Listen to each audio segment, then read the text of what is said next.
Last time ఒక ఇంటర్వ్యూలో నా దగ్గరకు వచ్చినప్పుడు మీరు ఈడీ మోడీ బోడీ మళ్ళీ చెప్తున్నా, ఈడీ బోడీ మోడీ ఏం చేస్తారో చేసుకోండి అని చెప్పాను. ఈడీ బోడీ మోడీ ఏం చేస్తారో చేసుకోండి అని చెప్పాను.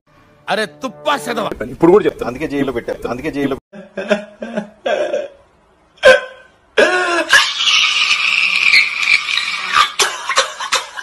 మనతో ఉన్నారు కేటీఆర్, కల్వకుంట్ల తారక రామారావు గారు. నమస్కారం. ఆ యదవ ఇంకా బతికే ఉన్నాడా సార్? వాడి వల్ల నా జీవితం ఇలా నాశనం అయిపోయింది. 4 నెలలు అయింది అధికారం కోల్పోయి. రియలైజేషన్ కంప్లీట్లీ వచ్చేసినట్టేనా? ఎందుకు మాస్టర్ మాటిమాటికి అడుగుతారు? అసలు అధికారంలోకి వస్తామని కళ కూడా నేను అనుకోలేదు. తెలంగాణ వస్తే చాలనుకుని వచ్చిన. అవునా నిజమా అనేటట్టుంది తెలుసు. నమ్మకం లేదు దొరా, ఏం అనుకో. 10 ఏళ్ళు ప్రజలు అధికారం ఇచ్చారు.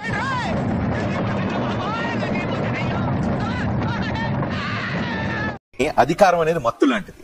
మత్తు వదలటం అంత ఈజీ కాదు. బీఆర్ఎస్ కు దట్టు మీ అందరికి ఇంకా మత్తు వదలలేదు అని అంటారు. నీ గూడు చెదిరింది, పగిలింది, బాన్పోలే వందవనే యారడి చాలో ఎవడ్డు కొట్టాడు. ఇదొక హఠాత్ పరిణామం, ఎవరు ఊహించనటువంటిది. రేవంత్ రెడ్డి గారు లేచి కేసీఆర్ గారిని ముఖ్యమంత్రి అంటారు, ఇంకొక ఆయన లేచి మమ్మల్ని మంత్రులు అంటాడు. వాళ్ళు ఇంకా కూడా అదే పద్ధతుల్లో వాళ్ళు ఉన్నారు తప్ప మేమేమి లేదు. సరే పడుకో, ఏముందిలే ఇంకా పడుకో.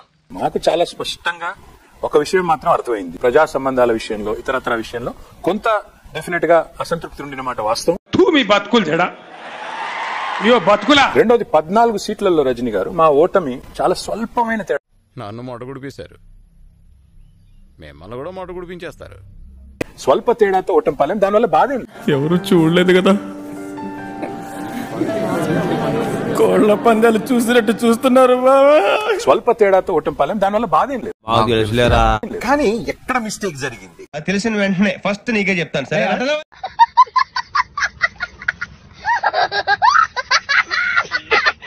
కాబట్టి ప్రజలు తప్పు చేయలేదు. తప్పులు మేము కొన్ని చేశాము, తప్పకుండా సవరించుకుంటాం.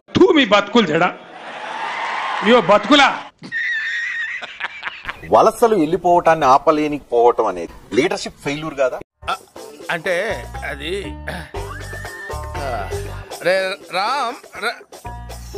ఇవాళ కొంతమంది కారు దిగిపోతున్నారు, పర్వాలేదు. దిక్కుమాల జనానికి మనం ఏంటంటే చెప్పేది, ఓటేస్తే ఎంత వస్తుంది అన్నది వాళ్ళ లెక్క, సీట్ ఎక్కితే ఎంత నొక్కొచ్చు అన్నది మన లెక్క. నేను మీకు ఈరోజు చెప్తున్నాను, రాసి పెట్టుకో. ఆయన మాట్లాడితే సంచలనం, ఆయన మౌనం సంచలనం. నీ బొందరా, నీ బొంద. మరొక దశాబ్ద కాలం పాటు కూడా కేసీఆర్ గారి చుట్టూనే ఈ రాష్ట్ర రాజకీయాలు తిరుగుతూనే. అయితే వెళ్ళి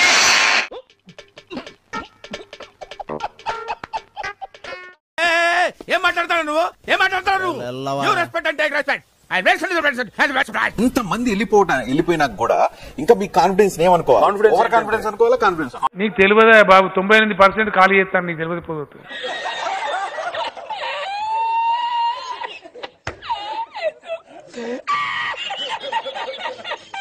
కేటీఆర్ గారు నిజంగా ట్యాపింగ్ చేశారా? మీ ప్రభుత్వం దాంట్లో మీరు ముఖ్య భూమిక పోషించారు?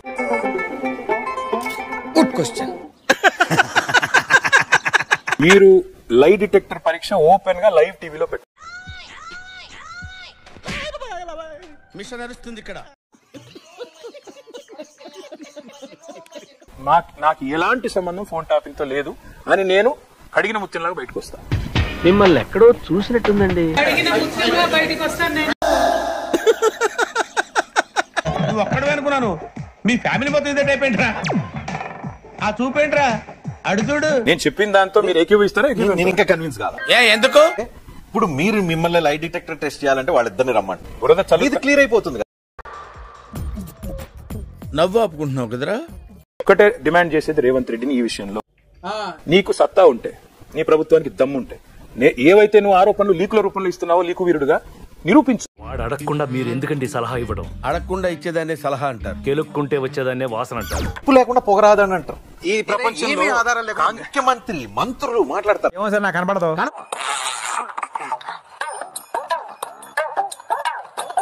మీరు ముఖ్యమంత్రిగా చూస్తున్నారు ఆయన్ని, నేనైతే చూడండి. అండా సురేఖ మీ మీద ఒక కామెంట్ చేసింది, మీరు కూడా లీగల్ నోటీసులు ఒకసారి చూద్దామా? వద్దులేండి ప్లీజ్, ఒకసారి చూద్దాం. వద్దు నా కోసం. I'm humble request. నేను మీరు కనుక మళ్ళీ ప్లే చేస్తే మీ మీద కూడా పరువు నష్టం దావా వేస్తాను. అంత గిఫ్ట్ మనకు వద్దులే కానమ్మా. సిన్సియర్ గా పనిచేసాము. లై డిటెక్టర్ పరీక్షకి, నార్కో అనాలిసిస్ పరీక్షకి రెడీ అని చెప్తున్నా. ఇంకేం చేయాలి? నిప్పుల మీద నడవాలా? గుండె దారి నోట్లోకి వచ్చింది మహాప్రభు, పొరపాటు దాన్ని ఉమ్మేస్తానేమో భయంగా ఉంది. పక్కాగా లాస్ట్ టైం 9 సీట్లు గెలిచాం. సరే 9 లేదా అంతకంటే ఒకటి ఎక్కువ గెలుస్తుంది తప్ప తక్కువ గెలవు. అది అవదమ్మా. మీరు ప్రజలకు చెప్పదలుచుకున్నారా కవిత ఇన్వాల్వ్మెంట్ లిక్కర్ స్కామ్ లో లేదా? నిజంగానే వాస్తవం ఉంటే, ఆధారం ఉంటే కోర్టు ముందు పెట్టు, న్యాయమూర్తి ముందు పెట్టు, జైల్లో వెయ్యి. వాళ్ళ మీకు పవర్ ఉంది, ఇష్టం వచ్చినట్టు చెలరేగిపోతున్నారు. ఎవరిని పడితే వాళ్ళకి జైల్లో పెడతానికి అధికారం ఎవరి చేతిలో శాశ్వతంగా ఉండదు. ఏం చెప్పావురా? కేటీఆర్ కి నేను ప్రోమో కూడా ఇచ్చాను. కేటీఆర్ కి అహంకారం ఎక్కువ. ఇవే తగ్గించుకుంటే మంచిది. సరిపోతారా? అంతేగా అంతేగా. కేటీఆర్ రేపో మాపో అరెస్ట్ కాబోతున్నారు అంటే అన్నాడు గాని ఆ ఊహ ఎంత బాగుందో. రెడీగా ఉన్నారు. ఎవరు చేస్తారు? తెలంగాణ ప్రభుత్వం. ఎందుకు చేస్తారు? ఫోన్ ట్యాపింగ్ లో ఊహిస్తేనే భయంకరంగా ఉంది. వేల లక్షల కోట్లు సంపాదించారని, 2 లక్షల కోట్లు మీ దగ్గర ఉన్నాయని మొత్తం వసూలు చేస్తాం, ప్రజలకు పంచుతాం. చూసారా సార్ వీడు డబుల్ యాక్షన్, పరమ దుర్మార్గుడు సార్ వీడు. ఏ సైడ్ సార్ వీడు? బీఆర్ఎస్ భవిష్యత్తు ఏంటి? బీఆర్ఎస్ భవిష్యత్తు భద్రంగా ఉంది, బ్రహ్మాండంగా ఉంది. ఇప్పుడు అలాగే ఉంటదా? ఏ ఇబ్బంది లేకుండా తెలంగాణ ప్రజల ఆదరణ తిరిగి పొందుతాం. గొప్ప సిద్ధాంతి, ఈడో గొప్ప యాదాంతి. బీఆర్ఎస్ బీజేపీతో కలిసే అవకాశం ఉంటుందా పొత్తుకు గానీ ఇంకో సందర్భంలో? ఎక్కడన్నా ఇఫ్తార్లో కలిస్తే కలుస్తాం. నువ్వు కొట్టావా? ఏ డౌటా? కన్ఫర్మ్. ఇప్పుడు ఓడ బండి అయిపోయింది. ఇప్పుడు మీ బండి ఓడవటానికి ఎన్ని రోజులు పడుతుంది? 2 సంవత్సరాలు పడుతుంది. ఎవడు తెలుసా? ఏం దిక్కుమాలిన ప్రశ్న నీదొకటి.